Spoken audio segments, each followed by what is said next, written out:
ਵਾਹਿਗੁਰੂ ਜੀ ਕਾ ਖਾਲਸਾ ਵਾਹਿਗੁਰੂ ਜੀ ਕੀ ਫਤਿਹ।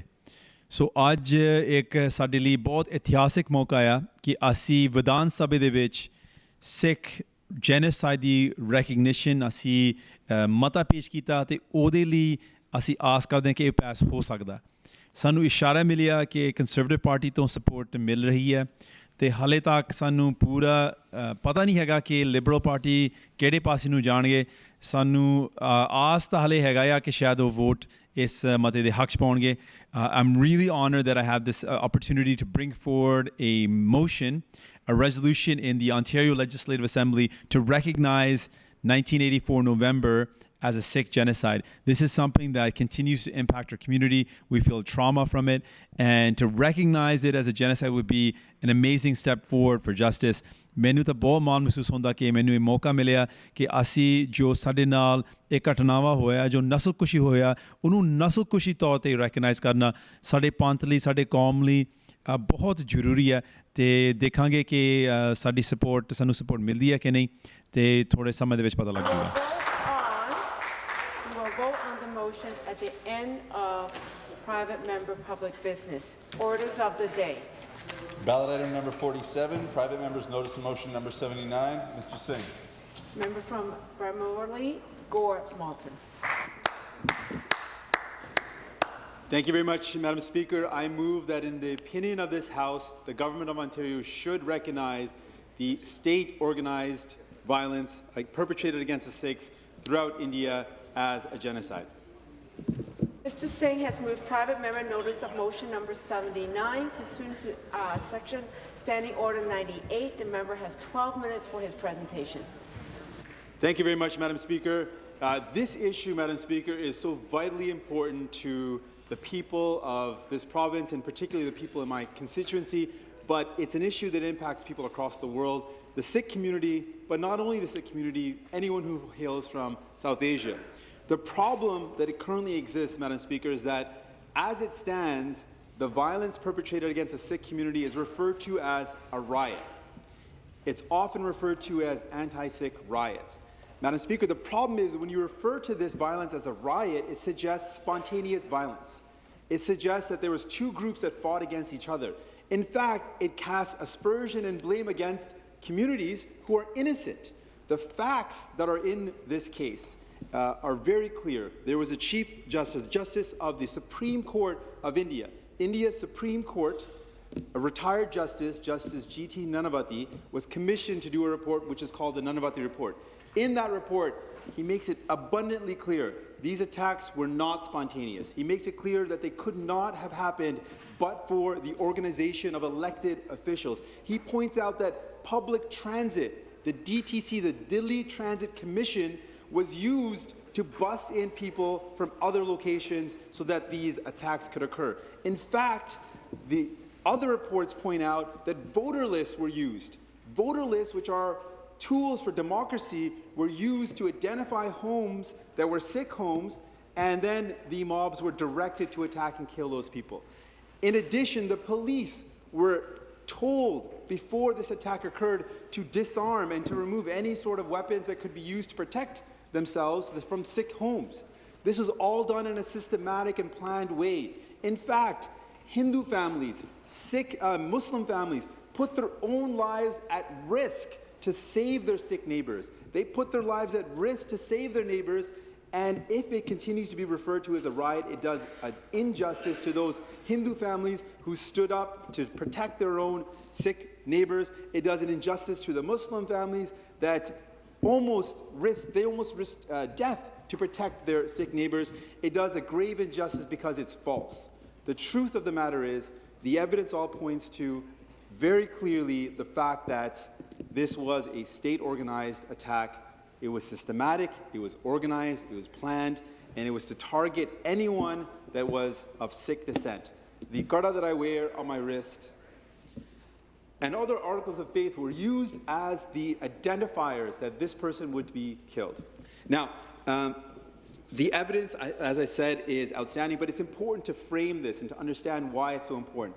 The riot divides a community. The term riot divides a community because it suggests that people just spontaneously erupted and tried to kill their neighbors. That is false. It could not have happened. The evidence in the Nanavati Commission points out that it could not have happened that way. This was not a spontaneous set of circumstances.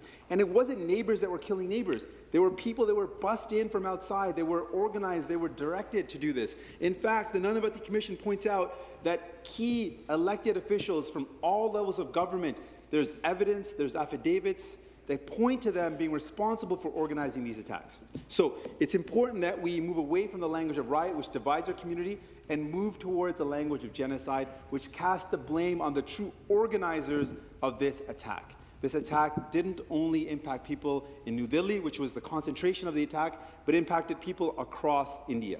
The Sikh community was targeted across India. And some of the stories are tremendously harrowing. One personal story, I was actually getting my robes fitted. As a lawyer, one of the things that we wear, much like what you're wearing, Madam Speaker, we wear robes. And the tailor that was fitting my robes asked if I knew much about what happened in 1984 in November. And I said, no, of course I know what happened. He's like, I lived through it. And I said, really? He said, in fact, I knew the man by his name was a Hindu man. He said, in fact, I can tell you a story about what happened. I'm like, yeah, definitely tell me the story. He said, I was a tailor then as well, and my best friend was also a tailor. He was a Sikh man, and his shop was burnt down, and he fled his home, and I took him into my home, and I was afraid. He said, I was definitely afraid for my life, but I knew that they were targeting Sikhs, so I let him into my home. Afterwards, he asked me if I could go, the friend that was a Sikh said, could you go back to my tailor shop? There's a lockbox which I kept all my savings. And at night, when there was a curfew, this tailor said he left his home. There was a curfew. Again, he could have been killed himself. He went to the tailor shop, which was all burnt down, found and retrieved the lockbox, and brought back the entire life savings of his best friend. And it's just one small example, but there were so many harrowing stories. The one story that I want to share with you that, to me, is something different from what I normally have heard, is a story of a reporter.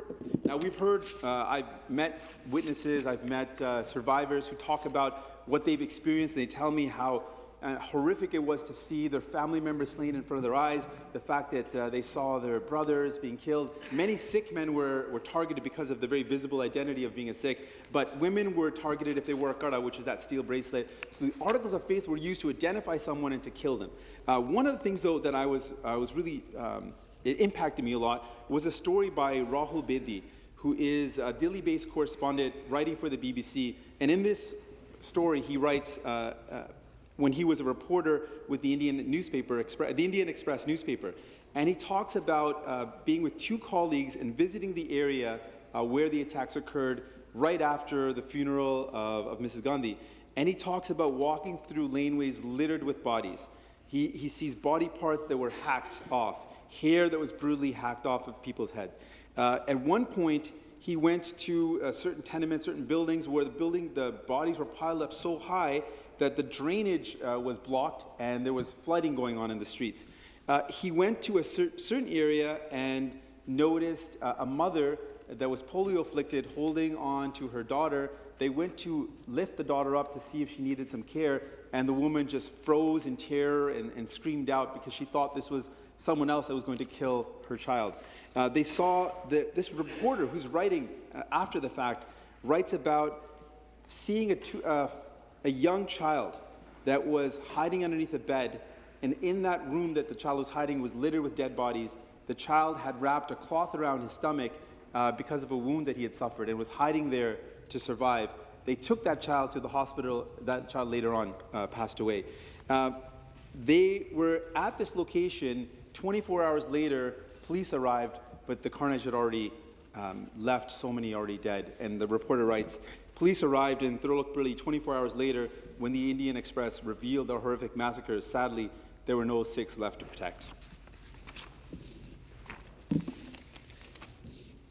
So, there are other cities that have actually recognized this genocide, and I want to point out some of the cities that have done so already. These cities are in California, many of them, and I just want to list out some of the cities that have recognized. The city of Stockton in California, April 27th, 2016. Kerman City in California, November 4th, 2015. Bakersfield, California, December 12th, 2015. And Harvey in the Cook County of Illinois on November 13th, 2014. These are cities that have already recognized November 1984 as a genocide. In fact, the California State Assembly released a resolution April 13th, 2015, and the resolution chair was Richard Gordon, chair, ACR 34, and this was amended on April 8th, 2015. The subject is November 1984 Anti-Sikh Programs, the Remembrance, and in this, the Assembly of California recognizes the attacks on Sikhs as an anti-Sikh program. Now, a program is much closer to the truth. A program indicates organized attack against a minority community. But what we're asking today is to recognize this as a genocide. The definition of genocide, as defined by Article 2 of the Convention on the Prevention of Punishments of Crime of Genocide, 1948, states, as any of the following acts committed with the intent to destroy in whole or in part a national, ethnical, racial, or religious group, and the following acts can involve killing members of the group, causing serious bodily harm or mental harm to the group, deliberately inflicting on that group conditions of life calculated to bring upon the physical destruction, or forcibly transferring children of one group to another. The definition makes it absolutely clear, and in fact, currently, the government of India, the current government of India, the Home Minister, and this is an article from the Hindu, a very well-established newspaper, indicates 1980, this is the headline of the article in the Hindu, December 27, 2014, 1984 riots were genocide, says Rajnath. That's the Union Home Minister, Rajnath Singh, of the current administration in India. The Delhi State Assembly passed a resolution condemning the Sikh massacres of 1984, and this was in July 1st, 2015. The Delhi State Assembly, much like our assembly, passed a resolution condemning the massacre of 1984 and specifically calling on the investigation of Congress leader Jagdish Tytler and other individuals who were involved in the planning and organization.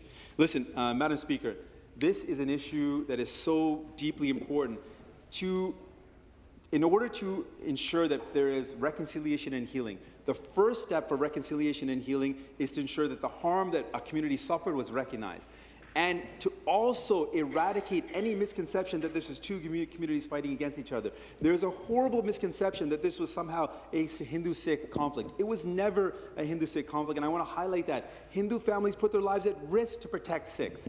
This was a state-organized, this was a systematically organized attack, and it's so important for the healing and reconciliation of those individuals who suffer from the trauma of this incident to have it recognized here in Ontario. Ontario has recognized at the Provincial Assembly other genocides like the Holodomor Bill 147 in 2009, as well as the Armenian Genocide, March 27, 1990.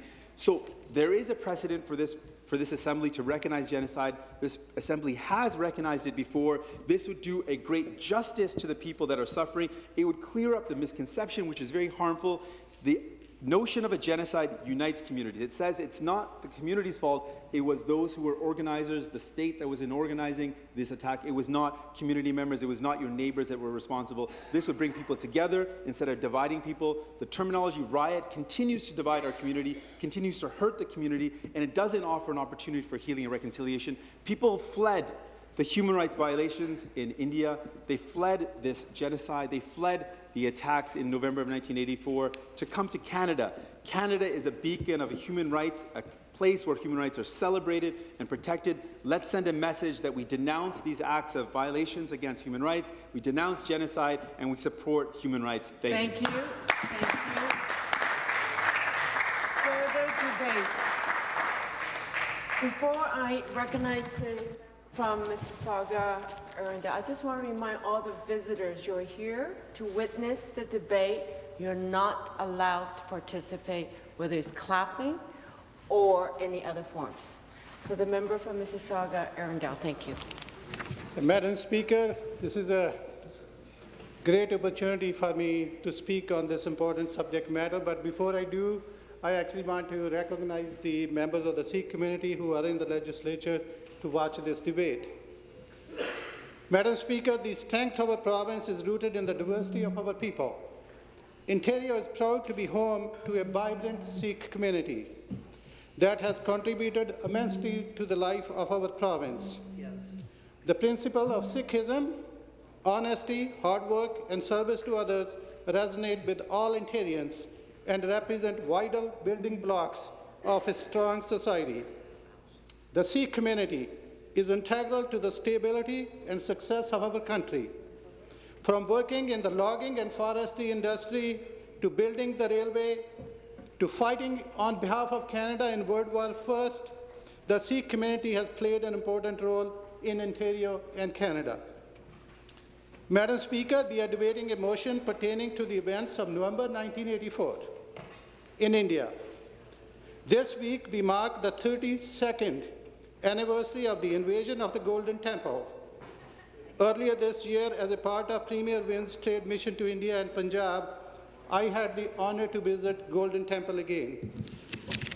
The tragic events leading up to and following the invasion of the Golden Temple and the assassination of the Prime Minister Indira Gandhi resulted in the unnecessary loss of thousands of innocent lives. We have all heard, and the member from Bramley, Gore and Malton talked about some of the wrenching stories from the families of the victims through print media, through TV interviews, and some personal contacts. We can all share some personal stories as well. Madam Speaker, those stories are true. Innocent people, for no fault of their own, were killed. Mothers witnessed their young sons at their prime age being killed. Wives saw their husbands, fathers, father-in-laws, brothers dragged out of their homes and murdered in front of their own homes. Young children saw the parents being killed in front of their own eyes. Parents saw their daughters being raped, and they watched helplessly. Their homes and shops were ransacked and set on fire. Madam Speaker, I salute the human beings who provided shelter to and saved the lives of some of the people who were targeted. Several countries have recognized the grave atrocities that took place in 1984. In responding to an online petition campaign that had generated over 30,000 signatures in 2013, President Obama, even though refused to declare 1984 anti-Sikh violence as genocide, but noted that grave human rights violations had occurred and continued to say, and I quote his words, "We continue to condemn and, more importantly, to work against violence directed at people based on their religious affiliations." In offering his government's apology in 2005, then Prime Minister Manmohan Singh said the following: "I have no hesitation in apologizing to the Sikh community. I apologize not only to the Sikh community but to the whole Indian nation, because what took place in the 1984 is the negation of the concept of nationhood enshrined in our Constitution." And then he continued to say that on behalf of our government, on behalf of the entire people of this country, I bow my head in shame that such a thing took place. Then Prime Minister Manmohan Singh went on to say the following, and I quote, "While we cannot rewrite the past, as human beings we have the willpower and we have the ability to write a better future for all of us." For some victims of the families, the 1984 event wounds may have healed. For others, this tragedy still carries on an open wound to this day. Madam Speaker, for 32 years, families of the victims have been asking that those responsible be brought to justice. Mothers have been raising their children by doing manual labor without any relief or support. In addition, some bad elements in society have further committed crimes and took advantage of the situation by demanding money, extorting money, and exploiting young women. Madam Speaker, this is shameful. My words in this House today are really empty words, and they are no relief to those families. Madam Speaker, moreover, this is not a partisan issue. It is so unfortunate that the member who brought up this motion failed to discuss it with the other 4 members of the legislature who are also Sikh members. If he had done that, we could have introduced this motion together, which could have made this motion more effective and meaningful. Madam Speaker, I want to watch this important debate. I have an open mind on this issue. Madam Speaker, my objective as a legislator is to ensure the justice is served, who committed crimes are punished, relief is provided to mothers who have been struggling to raise their children, steps are taken that these kind of unfortunate acts do not happen again, and bad elements of the society do not exploit situations again, and I look forward to the debate. Thank you, Madam Speaker. Further debate. The member from Niagara West Glenbrook. Well, thank you, Madam Speaker, and I'm pleased on behalf of Patrick Brown and PC Caucus to we're going to be supporting this motion fully, and I congratulate the member for Bramley Gore-Malton. The PC Caucus does support the motion that it is time that Ontario took a lead in Canada and joined California and North America to recognize the November 1984 state-sponsored violence perpetrated against Sikhs as a genocide, and to be clear about that. As my colleagues had mentioned, genocide began after the assassination of Indira Gandhi by bodyguards, and then more than 8,000 deaths occurred in the ensuing chaos, and more than 20,000 individuals left the cities in the aftermath of the violence and riots. The worst, of course, in Delhi, where 3,000 Sikhs were beaten and burned to death, and in neighbouring Haryana. And many people thought, well, it would have been reasonable that hiding in the local Gurdwara you would be safe as a religious institution, a place of worship, but they too were shown no mercy. They were massacred. Any Sikh who the rioters could get their hands upon was beaten and killed. We should note, for the record, that there were many Hindu and Muslim citizens who helped to hide Sikhs, helped them to escape, and protected them. Ordinary citizens rising up against the government-sponsored genocide of Sikh individuals. One member who survived the riot shares his experience. The loss all around was unprecedented. The nearby Gurdwara was strewn in blood, and those marks have barely rubbed off to this day. The head priest was slashed to death, and his young children were beaten and harassed. The broken window panes of the Gurdwara remain a bitter memory to the stone pelting that went on for hours on the holy shrine. In Dalton Gaj, countless Sikh men were beaten up, a dozen died, some houses were stoned, others were set ablaze, and some local Sikhs who were traveling out of town were dragged out of trains, put on the ground and killed. And the hospitals refused to admit the injured unless men cut their hair. So turban-wearing Sikhs had to make a choice. They could either cut their hair or get no medical care and die. Across the nation, more than 8,000 were killed. Women were raped, burned alive, homes brought down. And those who survived, as my colleague mentioned, his friend the tailor, had their psyche impaired permanently. Speaker, I know I have many colleagues who want to speak to this motion as well, but I want to say that we are pleased to support the member's initiative and hope that other provinces will join with Ontario and to recognize this massacre as a genocide. Thank you, Madam Speaker.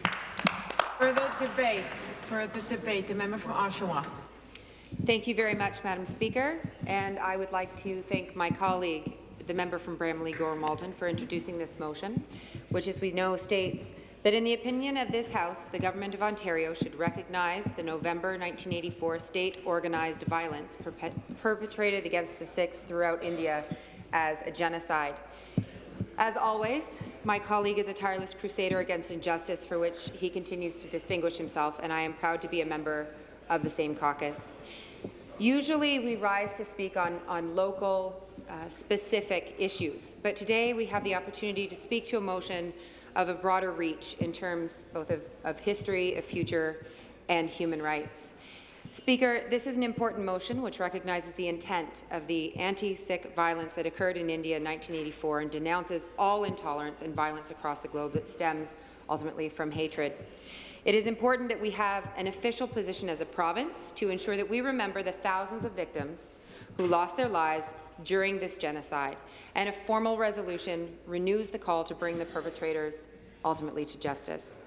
We cannot change the horrific events of 1984, but as members of this legislature, we have an opportunity to represent the families of genocide victims, and we have an opportunity to stand up for them. Madam Speaker, I was 6 in 1984, and that was a long time ago. But time does not heal all wounds. When a community has been cut down, when families have been ended, and when those who were behind the organized violence not brought to justice, those wounds can't heal, they fester. That is a long time without justice and without healing. Though the total number of victims is unconfirmed, more than 8,000 people lost their lives during this massacre, this genocide, and thousands of others were affected by injury, by displacement, and oppression. We're talking about mass murder and massive suffering, so it's important that our voices are loud and that our voices are heard. There are also a lot of voices which came together and inspired the creation of this particular motion. In May of 2000, a commission was appointed by the National Democratic Alliance government in India to investigate the violence and its causes. The one-man commission consisted of former Supreme Court of India Justice G.T. Nanavati. The commission was granted a mandate to look at the following points. What were the sparks that led to the attacks targeting members of the Sikh community? What was the sequence of events? Could these crimes have possibly been averted, and were there any lapses on the part of the authorities? Were administrative measures taken to stop and to deal with the violence useful? And finally, what solutions can be recommended for adoption to ultimately serve justice? In the report, former Supreme Court of India Justice Nanavati stated that the killing of Sikhs in India in 1984 was planned and organized. Human rights organizations have also reported that the voter lists, democratic voter lists, were used to identify and target Sikh businesses and homes, and that children were found beheaded in the aftermath of those horrendous days. And we've heard more specific and awful examples of the violence here today. The words planned and organized, though, are very important. They distinguish this from being random acts of violence and acknowledge that there were systemic and concerted efforts to kill thousands of Sikhs in India. The report also states that, quote, all this could not have happened if it was merely a spontaneous reaction of the angry public.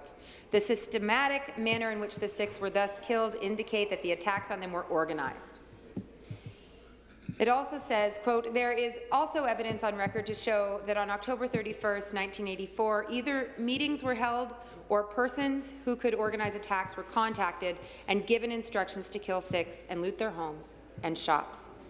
And finally, quote, that attacks were made in a systematic manner without much fear of the police. Speaker, New Democrats have always supported the right of all people to live in safety and practice their faith in peace, and that is why my colleague brought forward this motion for debate. Today we are acknowledging the systemic murder of thousands and calling for justice in their honour and their memory. Too often it takes us too long to acknowledge when an atrocity has occurred, and that prevents us from taking the necessary steps to avoid future atrocities from occurring. By acknowledging that the violence against Sikhs in India in 1984 was in fact genocide, allowed by those that should have kept them safe and secure in their homes, we are acknowledging that justice must be served. In November, when we reflect on the anniversary of this genocide, it is also important to recognize, as we've heard today, the brave actions of many from other faith backgrounds and communities. They provided protection and refuge to their Sikh brothers and sisters at great personal risk to themselves. It is a reminder that our shared humanity can triumph even in the face of such a dark tragedy. Madam Speaker, it is often at our darkest hours that people have the opportunity to shine the brightest, and when we acknowledge that the depths of evil and malice that can grow within humanity, we must also see and remember the spirit and virtue that can break through. Speaker, on passing this motion, we can send a message to Sikhs and other community groups around the world that here in Ontario, we stand up for human rights and denounce intolerance and violent hate crimes. And also, Madam Speaker, we are members of a state assembly, and it is our job to make decisions to keep our constituents safe from harm. It is also our duty to call on other state legislators to remember their roles and responsibilities, and when we see that they have done harm, to speak up and say so. I will be supporting this motion, and I hope that my colleagues from all parties in the legislature will join me.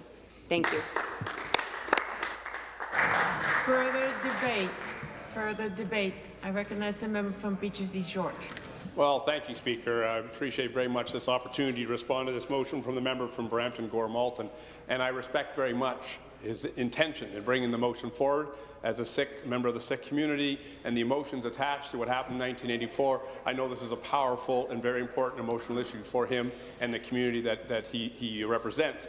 My concern, however, Speaker, and why I won't be supporting this motion today, is I don't believe this is the right place, the right court for having this discussion. I mean, the term genocide was coined in 1944 by Raphael Lemkin as part of a UN declaration which was incorporated into the Convention of the Prevention and Punishment of Crimes of Genocide in 1948, and it ultimately is an international court of justice determination. And while I appreciate the member talks about other opportunities we've had to declare days in the House in support of communities who've been experiencing the genocide, they were all previously determined to have been a genocide in the international community, and it would be wrong for us to be inserting ourselves into that process at this point. And I'm particularly concerned if you look at the history of genocides. The Assyrian genocide, 750,000 people over a 4-year period. The Armenian genocide, 100.5 million people over a 6-month period. The Holocaust, upwards of 6 million Jews over a 12-year period. This and so many more genocides.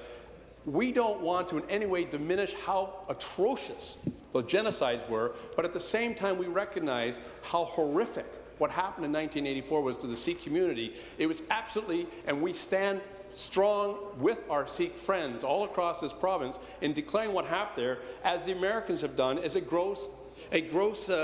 grave human right violation at the very least. It may well qualify as a genocide in the Court of International Justice if that opportunity comes up. And I think that's a debate that at best the federal government has to be having.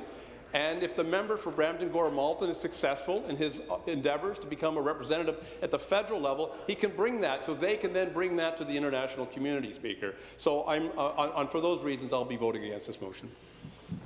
Further debate. I recognize the member from Prince Edward Hastings. Yes, thank you, Madam Speaker, and it is a pleasure to join this debate. As you probably know, and members of the legislature know, I've spent a lot of time over the last 4.5 years with members of the Sikh community, marking their religious celebrations and getting to know them better in their community, learning more about their history. But if I could, on a lighter note, and I know this is a very serious topic, I know how important the Sikh community is to the culture of Canada and how important the culture of Canada is for our Sikh community, particularly here in the GTA. And this week, there's a member of the Sikh community, and I see my friend Binder Singh up there, who was a member of the Hockey Night in Canada broadcast, the Punjabi broadcast previously. But if you haven't heard it yet, a member of the Sikh community has become a YouTube sensation this week in calling the game-winning goal for the Pittsburgh Penguins in their series. Nick Bonino was quite a call. So if you get a chance after this very serious debate to check this out, it was quite something to see in the Stanley Cup playoffs, and he's become a real sensation. On a more serious note, though, we spoke last month about Canada's history with South Asian immigrants and their treatment in trying to migrate to Canada. And for a long time, members of the Sikh community and other immigrants from South Asia were subjected to prejudicial regulations imposed by other governments as a means of restricting their immigration, in spite of the fact that Canada and India were for decades members of the Commonwealth, and previous to that were members of the British Empire. The South Asian population in Canada was in the low 4 digits until the late 1960s. Recently, and I have a number of books in my office about the Sikh religion and the various ordeals and tragic circumstances that they've gone through. I've learned a lot about religious violence in India and in South Asia during different points in the history. And while the member of Bramalea Gore Malton has highlighted the actions of 1984, there have been multiple instances of anti-Sikh violence, anti-Muslim violence, and general religious violence throughout India's history. Immediately after the partition of India and Pakistan in 1947, for example, Indian authorities gave the army a free hand to go after Sikh demonstrators in the streets of New Delhi. The Home Minister of the Indian government actually threatened to throw leaders of the Sikh community into concentration camps after days of religious violence between different Sikh, Hindu and Muslim factions both in New Delhi and across India. Violence against Sikhs in India unfortunately has a long and deeply rooted history. In that sense, it's impossible to escape the force and emotion behind the motion brought forth by my friend and colleague from Bramalea Gore Malton here this afternoon. It comes from a long and demonstrative history that includes the events of 1984, and that kind of prolonged and violent injustice does deserve some recognition here in Ontario, and I'll be supporting the motion put forward by my colleague from the NDP later today, and I'm pleased to do so. The debate, the member from Parkdale High Park. Thank you, Madam Speaker. I just wanted to, first of all, respond to the member from Beaches East York about what is and what is not a genocide. Defined in Article 2 of the Convention on the Prevention and Punishment of the Crime of Genocide of 1948, and this is United Nations, says, quote, any of the following acts committed with intent to destroy, I know. Okay. Yes, I just wanted to remind the member. Full or in part, a national group, or it goes on to define a group of the same, obviously, nationality or religion. That is a genocide. It's not about the numbers, it's about the intent. So I just wanted to correct that. You know, I also want to correct the sense that sometimes is out there that human rights is not a provincial matter. Madam Speaker, human rights are everyone's responsibility at every level of government. I commend the member from Bramalea Gore Malton. He has been a tireless advocate for Sikhs in every way in this House, and I commend him for that, for standing up for those he knows and loves, and standing up for historical accuracy and for justice, because that is what this motion is about. I was raised in a household committed to human rights and that often talked about human rights abuses, and it's interesting that it's Italian Heritage Day, because coming from, in part, an Italian background, I remember stories of my father not being allowed in the front door of establishments in this very city, Madam Speaker, and being allowed only in the back doors. Racist laws about those from the Mediterranean not congregating in cafes on the streets. There were racist laws in the city. In my day, and I know I'm old, but in my day, there were rules: no Jews, no dogs, no Irish allowed on the boardwalk, and no Francophones, although I didn't say that at the boardwalk, down at the boardwalk. There were clubs that denied membership to people of colour. This is all within recent memory. There were race riots in Christie Pitts, all within recent memory. And let us not forget, Madam Speaker, that this country turned away Jews that were fleeing from the Holocaust.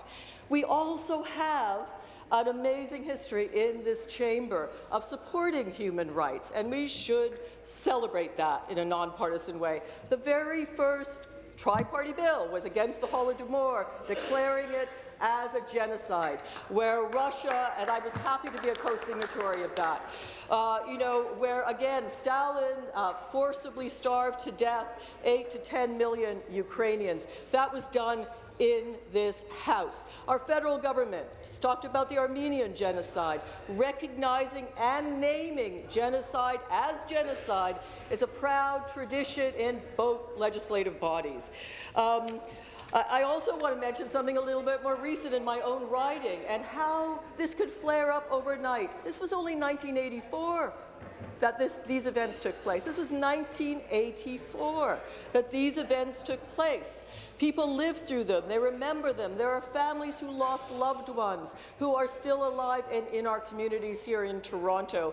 And something very frightening happened in my own riding regarding racism, actually, Madam Speaker, and that was the Roma community. Under Stephen Harper, we woke one day in Parkdale High Park to see that 200 students from one of my public schools went missing Nobody knew where they went. 200 students disappeared because their families were threatened with deportation. They either went underground, they went missing. We lost 20 teachers, neighbors missed neighbors. That happened just a few years ago. So if we think that this is somebody else's problem, or if this is some other jurisdiction's issue, it is never another jurisdiction's issue. It's never someone else's problem. Racism and everything that's associated with racism is everyone's issue, and it's certainly the issue in this legislature that we need to deal with. We recently had Black Lives Matter, and I was proud to go down to their demonstration. The member from Bramley-Gore-Malton has been strident and out there in terms of standing on issues of racism and standing with people of colour, not only Sikhs. So here we are again. To those who would vote against this motion, I simply say shame. Shame, because it's a chance for the victims' families, for those who remember, for those who carry on the memory. It's a chance to do what we can here, to say we, all of us, bear some responsibility, and it's a way of paying back. I know a little-known point that has not been raised is that England, Maggie Thatcher, was involved also in this genocide, that her mark was on it. So we, all of us, Madam Speaker, we all of us have some blame to bear, and we all of us need to make recompense at every moment that we can, and here's one of them. So I urge all my colleagues to vote for this motion, to vote on behalf of our Sikh community, to vote on behalf of everyone and every community that's experienced the horror of racism, and to every community that has survivors of genocide. Thank you. Further debate. The member from Mississauga, Brampton South. Thank you, Madam Speaker. I rise to express my extreme sadness about the loss of thousands of innocent Sikh lives and their properties in India in 1984. That grim tragedy in 1984 shall always be remembered as a black chapter in the history of India, and a blot on the humanity of those who could but did not stop the tragedy from happening. The killing and maiming of innocent Sikhs and looting and burning of their properties was in the aftermath of the assassination of Mrs. Indira Gandhi, India's then Prime Minister. History of nations bears evidence that violence is not a solution for resolving political and social conflicts. My heart goes out to those innocent Sikhs and their survivors who lost their lives and properties in 1984 tragedy. Madam Speaker, despite what I said and how deeply sad I feel, in my opinion, the Legislative Assembly of Ontario is not the proper forum to bring this motion and debate it. The House of Commons may be. The issues of state complicity and genocide are legal concepts that beg for evidentiary basis. The proper forum to debate these issues is a court of law, not the Legislative Assembly of Ontario. Thank you, Madam Speaker. Further debate. I recognize the member from Kitchener-Conestoga. Yes, well, thank you, Speaker. You know, Speaker, it's often been said that those who cannot remember the past are condemned to repeat it, and what a further tragedy it would be if we as a society did not take the time to recognize the brutal and horrific nature of the mass violence against the Sikh community in 1984.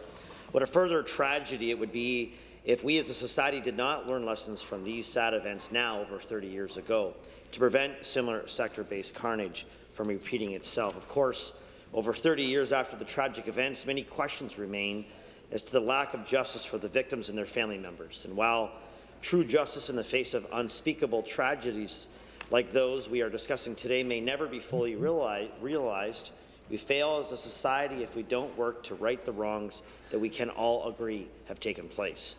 One step toward that justice is to recognize the 1984 events for the toll they took on the lives of Sikhs who faced the brutality of riots that claimed entire families, and the death toll of Sikhs that were the result of the 4 days of chaos points towards the declaration that today's motion asks us to support. Again, we as a society must learn from the lessons of the past. Today, we stand to indicate those lessons are not lost on this legislature or the people of Ontario, and we stand to support the motion brought to us forward by the member from Bramley-Gore-Malton, and I'm proud to support it. Thank you, Speaker. Further debate. Further debate. I recognize the member from Brampton West. Thank you very much, Madam Speaker, for giving me this opportunity to speak on this very, very important issue. You know, needless to say, we should never, ever forget the atrocities that occurred in India, in New Delhi, in Punjab, in November 1984. This issue hits extremely close to home for me. My family was held hostage, and at gunpoint, my sister, the captors were trying to kidnap my sister, and if it hadn't been for my mom pleading on her knees and showing her fresh stitches that she had because of an operation on her abdomen, I don't think my sister would have been left without any harm. There would have been, I believe, and my family believes, some serious consequences of that. And, Madam Speaker, I wasn't in India at that time.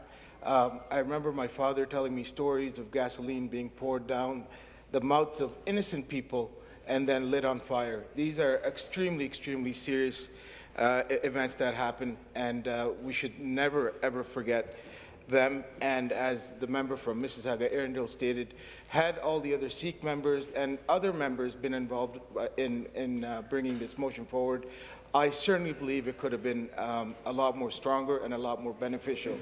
Thank you. Further debate. I recognize the member from Thornhill. Thank you very much, Madam Speaker, and I'm very pleased to rise in support of the member from Bramalea East York's motion today. It's not a bill, it's a motion, and that's, I think, what I want to remind everybody, is what is a motion about? We just heard the member from Mississauga Brampton South say that she believes that this should be debated in a court of law. Well, it's a motion, Madam Speaker. We're not looking to fine any companies or fine any individuals or prosecute anybody for the crimes that were committed. We're looking to create public awareness. We're a civilized society, and we understand that even civilized people such as ourselves, dressed in nice suits and ties today, can do horrific things sometimes because of horrible prejudice. So we are trying to set an example for Ontario. That's why we're here. It's the legislature of Ontario. We represent our constituents, and we're trying to set an example and show that we understand that horrific events in 1984, where thousands of Sikhs were murdered after 2 Sikh guards murdered themselves, the Prime Minister Indira Gandhi at the time, that this is something we will not allow to be ignored or be forgotten, and we do not want to see the mistakes in the past return.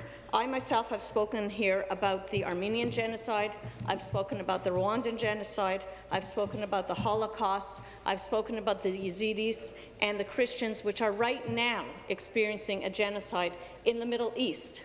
So this is why we're here talking about this motion today, not just for all the people of Sikh nationality who are here today and they want their loved ones who were murdered to be remembered, but we're also here to ensure that something is being done and to pressure governments across the world to stop the genocides that are taking place right now, where young girls are being sold, possibly while we're sitting here debating this, young girls are being sold into slavery as sex slaves by ISIS. We want to commend, as well with the motion, yes, we want to remember the victims, but we want to commend what the Jewish community calls the righteous among the nations.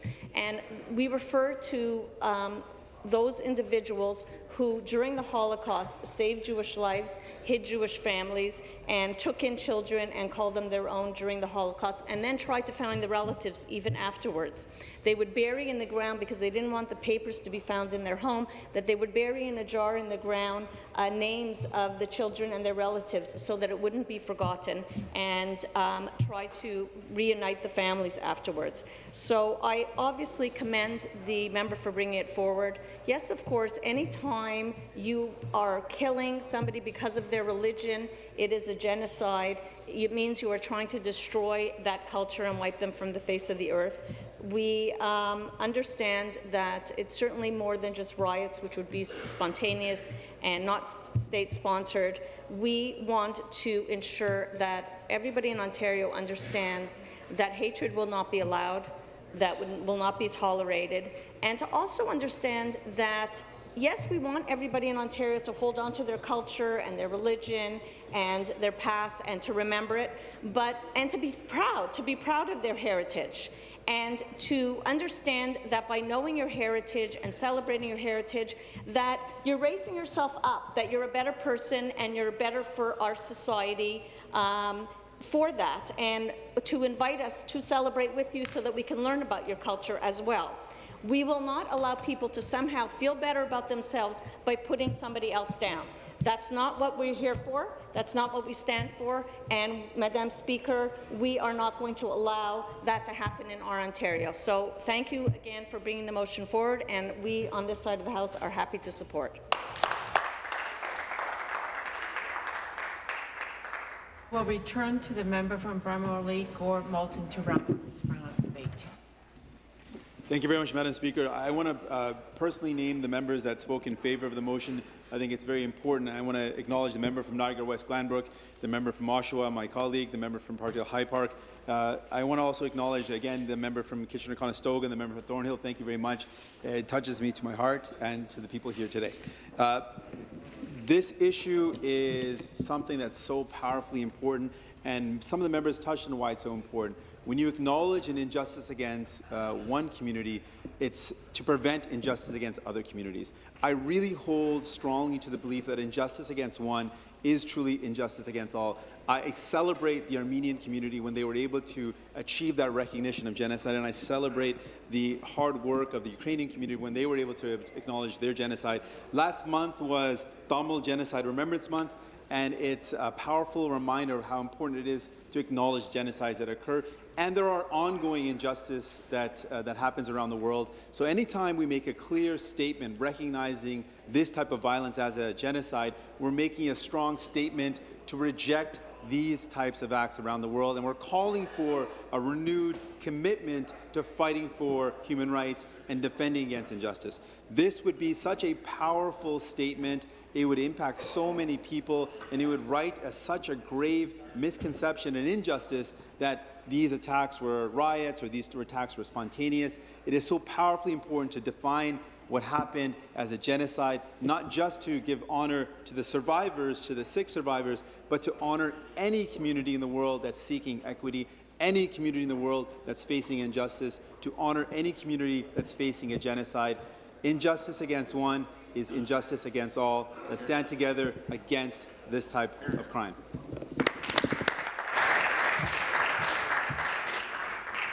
The time provided for private members' public business has expired.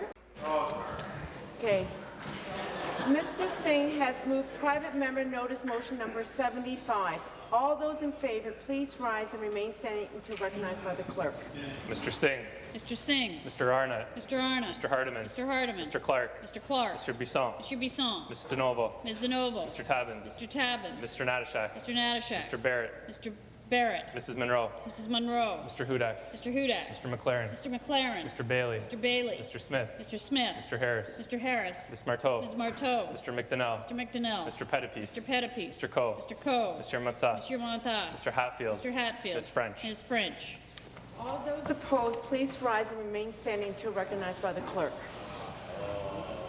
Mr. Bradley. Mr. Bradley. Mr. Shirelli. Mr. Shirelli. Ms. Matthews. Ms. Matthews. Mr. Hoskins. Mr. Hoskins. Mrs. Sandals. Ms. Sandals. Ms. McCharles. McCharles. Mr. Quinter. Mr. Quinter. Mr. Cole. Mr. Cole. Mr. Berardinetti. Mr. Berardinetti. Mr. Delaney. Mr. Delaney. Mr. McMeekin. Mr. McMeekin. Mr. Murray. Mr. Murray. Mr. Chan. Mr. Chan. Mr. Moridi. Mr. Moridi. Mr. Couteau. Mr. Couteau. Mr. Leal. Mr. Leal. Mr. Flynn. Mr. Flynn. Madame Lalonde. Madame Lalonde. Mr. Caudry. Mr. Caudry. Mrs. Albanese. Ms. Albanese. Mr. Dixon. Mr. Dixon. Ms. Hunter. Ms. Hunter. Mr. Sergio. Mr. Sergio. Ms. Domerla. Ms. Domerla. Mr. Fraser. Mr. Fraser. Mr. Anderson. Mr. Anderson. Mr. Baker. Mr. Baker. Mr. Ballard. Mr. Ballard. Mr. Dong. Mr. Dong. Ms. Hogarth. Ms. Hogarth. Ms. Koala. Ms. Koala. Mrs. Martins. Mrs. Martins. Mrs. McGarry. Mrs. McGarry. Mrs. McMahon. Ms. McMahon. Mr. Milchin. Mr. Milchin. Ms. Naidu-Harris. Ms. Naidu-Harris. Mr. Potts. Mr. Potts. Mr. Rinaldi. Mr. Rinaldi. Ms. Verneal. Ms. Verneal. Mr. Tebow. Mr. Tebow.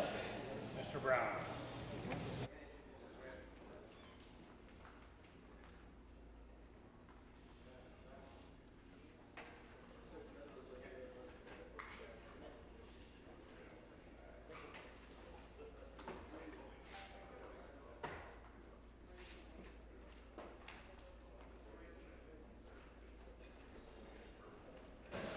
The ayes are 22, the nays are 40. The ayes being 22 and nays being 40, I declare the motion lost.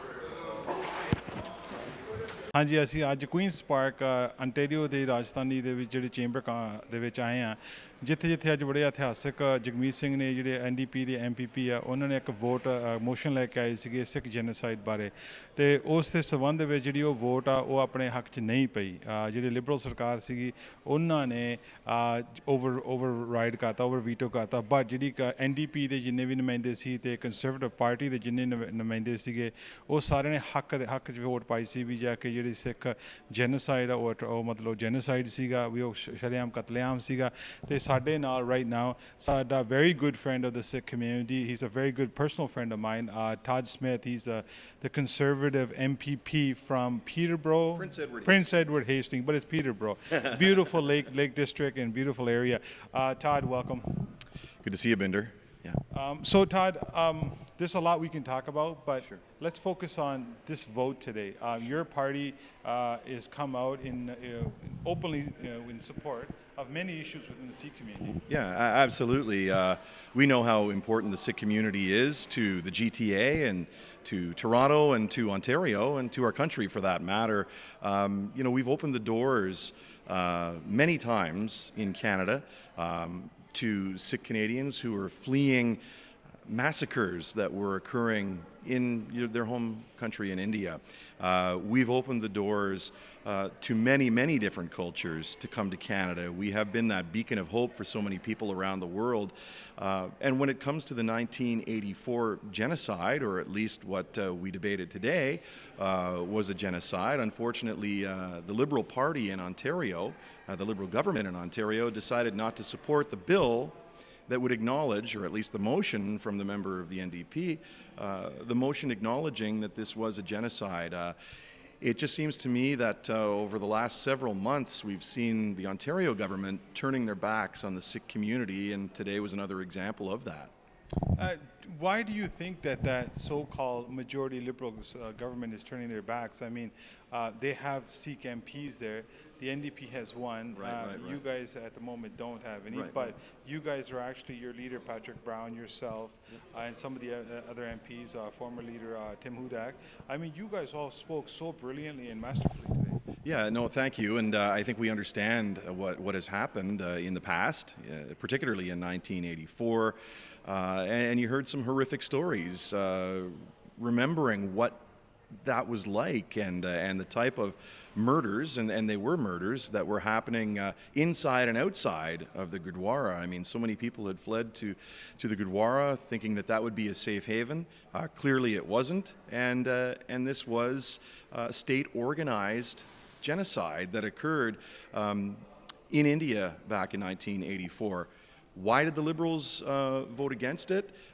That's a good question. You know, they're saying that it's not the responsibility of the provincial government to determine what is a genocide and what isn't, but it's also not the decision or the mandate of an Ontario government to come up with a pension plan, but the Ontario government seems to think that that's okay to do that. Listen, the Ontario PC Party and our leader Patrick Brown are firmly with the Sikh community. I think you've seen that several times, particularly over the last couple of years. And, we're standing with our Sikh brethren who have gone through traumatic experiences and fled to our country for a safe haven. They said that this is not, and this was, I'm not afraid to say that this was a Sikh representative, yes, a Punjabi representative from the Liberal Party who said this, that this is not the place, or this is not the legislature is not the house to do this. This should be in the court of law. Right. But California, many other cities around the world, and it's a growing number day by day, which have actually noted that this is a genocide. So what is the role of the legislature then? And when this was a motion? Yeah, this was a motion. This wasn't any binding measure or bill. It didn't have any force and effect. This was just acknowledging as a legislature that what happened in India in 1984 was a genocide. For whatever reason, the Sikh members, Punjabi members of the government, they talked about it during debate, but when it came time to vote on it, they quickly disappeared out the back door of the legislature and let their colleagues vote down this resolution, this motion. I don't know how, when they go home to their communities, how they explain that to their brothers and sisters in the Sikh community, in their gurdwaras and in their community. It's got to be a very difficult thing for them. Your duty, one of your duties now is integration with and correspondence with the South Asian community and the large-scale Punjabi Sikh community. So how has that been? And tell our viewers around the world what you've learned, other than and how you're growing with that. Listen, I have some great friends, including my friend Binder here in the Sikh community. I've really enjoyed the experience. When I became the outreach coordinator for our PC caucus 4.5 years ago, one of the most welcoming communities I encountered was the Sikh Punjabi community in the Brampton area, Mississauga, and over in Scarborough as well. I've learned so much about the culture. I've learned so much about the religion. I've learned so much about the special events and just the people of that community. I've learned that there's a lot to learn from you, and you have a lot to learn from us. And one of the most interesting things has watched how we've shared our cultural identity. And I was joking in the legislature today, obviously it was a very serious topic, but it's interesting to see Hockey Night in Canada in Punjabi. And one of the most famous calls of the Stanley Cup playoffs is going to be a call by the Punjabi play-by-play announcer on a Benino goal in the Stanley Cup final. It's interesting to me as the father of two young girls who are playing minor hockey, and I've told this story several times in the community, traveling into Richmond Hill and Brampton and Mississauga and seeing names like Greywall and Singh and so many other Sikh names on the back of jerseys in minor hockey games. And, we share so much together. It's so nice to see our communities integrating so well. My last question to you, I know you got to run. The Sikh helmet issue. Yep. You guys had a little get-together. Wonderful photo op. You guys have given 110% commitment on that. Can you shed some light on that? Yeah, so I introduced legislation on the Sikh exemption for religious freedoms.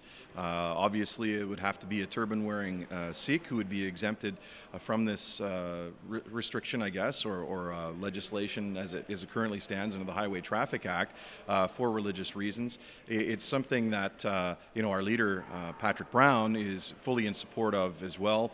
And what we've seen is the government make promises, again, the Liberal government, making promises to the Sikh community that there would be a debate on the floor of the legislature on this issue. Clearly, earlier this week, the Premier said there would be no such debate. She has no interest in going down this road in spite of her promises in the past. So, again, it's another situation where, the Liberal government promises something just before an election, and then when they get their majority government, they don't live up to the promises that they've made. And again, as we've witnessed here today, turn their back on the community. It must be very difficult for the 4 or 5 members of the Sikh community that are in the Liberal caucus right now to live with the decisions that their premier and their colleagues are making on the floor of the legislature. It's got to be a very difficult time for them. Some final words to the community. Hey, listen, I look forward to all of the events that are coming up throughout the summertime, particularly in Brampton. I'm going to be at a number of them. I'll be seeking out Binder and a lot of my friends who are there, and I just look forward to having a great summer, and I'll see you often in Brampton. Thank you, Todd, okay. very much. Thank It's you. a pleasure.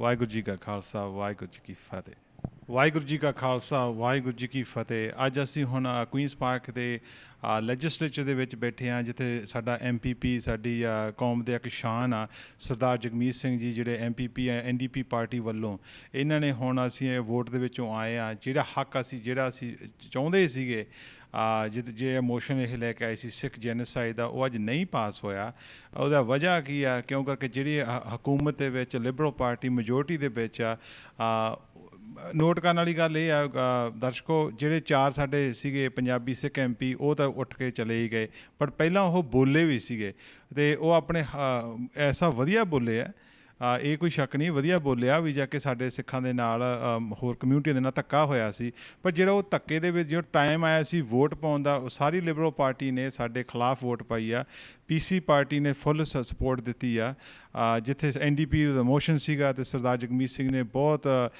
ਇਹਨਾਂ ਦੇ ਇਕੱਲੇ ਇਹ ਨਹੀਂ ਬਹੁਤ ਵਧੀਆ ਬੋਲੇ ਇਹਨਾਂ ਦੇ ਨਾਲ ਦੇ ਜਿਹੜੇ ਇਹਨਾਂ ਦੇ MPP ਆ ਕਾਕਸ ਵਾਲੇ ਉਹਨਾਂ ਨੇ ਤਾਂ ਕਮਾਲ ਕਰਤੀ ਜਿੱਥੇ ਉਹਨਾਂ ਨੇ ਕਈ ਐਸੇ ਸਟੈਟਸ ਲੈ ਕੇ ਆਏ ਸੀਗੇ ਅਤੇ ਹੁਣ ਅਸੀਂ ਫਿਰ ਹੁਣ ਖੁੱਲ੍ਹ ਕੇ ਗੱਲ ਕਰਦੇ ਹਾਂ ਸਰਦਾਰ ਜਗਮੀਤ ਸਿੰਘ ਜੀ ਨਾਲ ਵਾਹਿਗੁਰੂ ਜੀ ਕਾ ਖਾਲਸਾ ਵਾਹਿਗੁਰੂ ਜੀ ਕੀ ਫਤਿਹ ਸਰਦਾਰ ਜਗਮੀਤ ਸਿੰਘ ਜੀ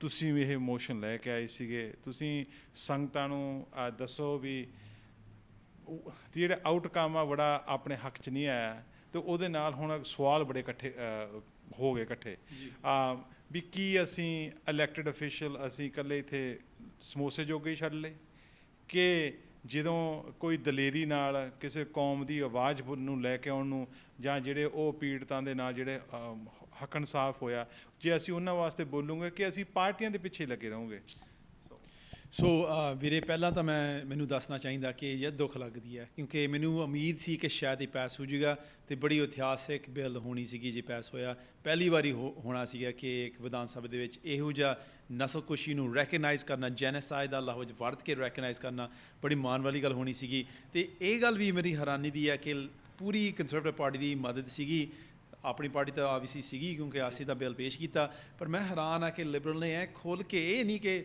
ਥੋੜ੍ਹੇ ਬੰਦਿਆਂ ਨੇ ਇਹਦੇ ਖਿਲਾਫ ਵੋਟ ਪਾਈ ਉਹਨਾਂ ਨੇ whip ਕੀਤਾ ਵੋਟ whip ਦਾ ਮਤਲਬ ਕਿ ਪਹਿਲਾਂ ਡਿਊਟੀ 'ਤੇ ਤਕਰੀਬਨ 15 ਬੰਦੇ ਸੀਗੇ ਅਸੈਂਬਲੀ ਦੇ ਵਿੱਚ ਪਰ ਜਦੋਂ ਵੋਟਿੰਗ ਦਾ ਵੇਲਾ ਤਕਰੀਬਨ 40 ਉਹਨਾਂ ਦੇ ਮੈਂਬਰ ਆਏ ਸੀਗੇ ਸਾਰਿਆਂ ਨੇ ਇਹਦੇ ਖਿਲਾਫ ਵੋਟ ਪਾਈ ਸੋ ਦੁੱਖ ਦੀ ਗੱਲ ਹੈ ਅਸੀਂ ਚੜ੍ਹਦੀ ਕਲਾ 'ਚ ਰਵਾਂਗੇ ਲੜਦੇ ਰਵਾਂਗੇ ਜੋ ਹੱਕ ਸੱਚ ਇਨਸਾਫ ਦੀ ਗੱਲ ਹੈ ਉਹ ਸਾਨੂੰ ਪਤਾ ਆ ਕਿ ਜੋ ਸੱਚ ਦੀ ਗੱਲ ਹੈ ਪਰ ਇੱਥੇ ਕਾਫੀ ਦੁੱਖ ਵਾਲੀ ਗੱਲ ਹੈ ਕਿ ਉਹਨਾਂ ਨੇ ਇਹ ਵੋਟ ਨਹੀਂ ਪਾਈ ਜਗਮੀਤ ਸਿੰਘ ਜੀ ਇੱਕ ਉਸੇ ਡਿਬੇਟ ਦੇ ਵਿੱਚ ਕਿਹਾ ਗਿਆ ਵੀ ਜਿਹੜਾ ਇਹ ਲੈਜਿਸਲੇਚਰ ਆ ਇਹ ਉਹ ਥਾਂ ਨਹੀਂ ਹੈ ਜਿੱਥੇ ਜੈਨੋਸਾਈਡ ਦੀ ਗੱਲ ਕੀਤੀ ਜਾਵੇ ਪਰ ਇੱਥੇ ਆਰਮੀਨੀਅਨ ਜੈਨੋਸਾਈਡ ਦੀ ਹੋਰ ਜੈਨੋਸਾਈਡਾਂ ਦਾ ਹੋਰ ਧੱਕਿਆਂ ਦੇ ਜਿੱਥੇ ਕਤਲੇਆਮ ਹੋਏ ਉਹਨਾਂ ਦੀਆਂ ਗੱਲਾਂ ਤਾਂ ਹੋ ਸਕਦੀਆਂ ਕੀ ਗੱਲ ਇਹ ਜਾ ਕੇ ਅਸੀਂ ਸਮਝ ਨਹੀਂ ਆ ਰਹੀ ਮੈਨੂੰ ਸ਼ਬਦ ਨਹੀਂ ਆ ਰਹੇ ਮੇਰੇ ਮੂੰਹ 'ਤੇ ਵੀ ਸਾਡੇ ਵੇਲੇ ਸਾਡੇ ਨਾਲ ਹੀ ਇਹ ਧੱਕਾ ਹੋ ਰਿਹਾ ਵੀ ਜਿਹੜਾ ਫਿਰ ਉਹ ਲੈਜਿਸਲੇਚਰ ਆ ਫਿਰ ਉਹ ਕਾਹਦੇ ਲਈ ਹੈ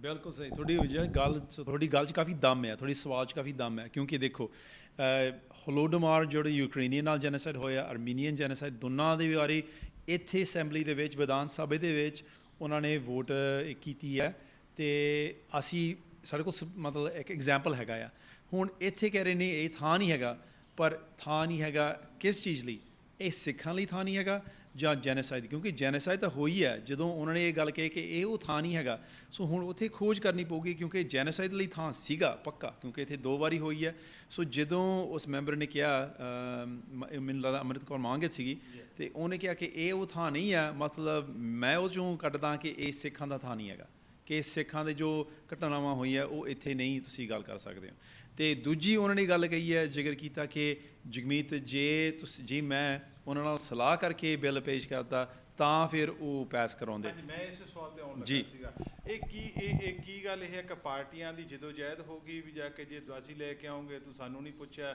ਤੂੰ ਸਾਨੂੰ ਪੁੱਛ ਵੀ ਜਦੋਂ ਤੁਸੀਂ ਲੋਕਾਂ ਨੇ ਭੇਜਿਆ ਤੁਹਾਨੂੰ ਇੱਥੇ ਵੋਟਰਾਂ ਨੇ ਭੇਜਿਆ ਹਰੇਕ ਰਾਈਡਿੰਗ ਦੇ ਵਿੱਚ 60-70 ਹਜ਼ਾਰ ਬੰਦਾ ਬੈਠਾ ਜੀ ਜਿਹੜਾ ਤੁਹਾਨੂੰ ਵੋਟ ਪਾ ਕੇ ਤੁਹਾਨੂੰ ਇੱਥੇ ਲੈ ਕੇ ਆ ਕੀ ਗੱਲ ਤੁਸੀਂ ਇੱਥੇ ਆ ਕੇ ਜਵਾਕਾਂ ਵਾਂਗੂ ਆਪਦੀ ਕੌਮ ਨੂੰ ਵੀ ਭੁੱਲ ਗਏ ਆਪਦੇ ਹਿਊਮਨ ਰਾਈਟਸ ਨੂੰ ਹੀ ਭੁੱਲ ਗਏ ਮੈਂ ਬੜਾ ਭਾਵੁਕ ਹੋ ਚਲਿਆ ਮੈਂ ਤਾਂ ਹੋ ਰਿਹਾ ਕਿਉਂਕਿ ਮੈਨੂੰ ਸਮਝ ਨਹੀਂ ਆਉਂਦੀ ਇੱਕ ਸਿਆਣਾ ਬੰਦਾ ਹੋ ਕੇ ਇਹ ਜਵਾਕਾਂ ਦੀਆਂ ਗੱਲਾਂ ਇਹ ਕਾਹਤੋਂ ਹੁੰਦੀਆਂ ਇੱਥੇ ਚਲੋ ਇੱਥੇ ਦਾ ਜਵਾਬ ਮੈਂ ਸਾਫ਼ ਕਰ ਸਕਦਾ ਮੈਂ ਕੰਸਰਵੇਟਿਵਸ ਪਾਰਟੀ ਨੂੰ ਕੁਛ ਗੱਲ ਨਹੀਂ ਕੀਤੀ ਉਹਦੇ ਨਾਲ ਮੈਂ ਪੁੱਛਿਆ ਹੀ ਨਹੀਂ ਉਹਨੂੰ ਮੈਂ ਕੁਛ ਕਿਹਾ ਹੀ ਨਹੀਂ ਉਹਨਾਂ ਨੇ ਆਪੇ ਬਿੱਲ ਪੜ੍ਹ ਕੇ ਮਤਾ ਪੜ੍ਹ ਕੇ ਕਿਹਾ ਕਿ ਮਤਾ ਸਹੀ ਹੈ ਉਹਨਾਂ ਨੇ ਆਪੇ ਆਪਣਾ ਪੋਜੀਸ਼ਨ ਲੈ ਲਿਆ ਕਿ ਹਾਂਜੀ ਇਸ ਗੱਲ ਦੇ ਹੱਕ 'ਚ ਉਹਦੇ ਨਾਲ ਕੋਈ ਸਲਾਹ ਨਹੀਂ ਹੋਈ ਅਤੇ ਉਹਨੂੰ ਪਤਾ ਹੈ ਕਿ ਜੋ ਸੱਚ ਦੀ ਗੱਲ ਹੈ ਤਾਂ ਸੱਚ ਦੀ ਗੱਲ ਹੈ ਅਤੇ ਇਸ ਕਰਕੇ ਮੈਂ ਕਹਿੰਦਾ ਕਿ ਜੇ ਕੰਸਰਵੇਟਿਵ ਦਾ ਬਿਨਾਂ ਉਹਦੇ ਨਾਲ ਗੱਲ ਕਰਕੇ ਉਹ ਸਮਝਦੇ ਕਿ ਇਹ ਗੱਲ ਸਹੀ ਹੈ ਤਾਂ ਲਿਬਰਲ ਕਾਹਤੇ ਨਹੀਂ ਸਮਝਦੇ ਨਾਲੇ ਉਹਦੇ ਕੋਲ 4 ਮੈਂਬਰ ਵੀ ਹੈਗੇ ਸਿੱਖ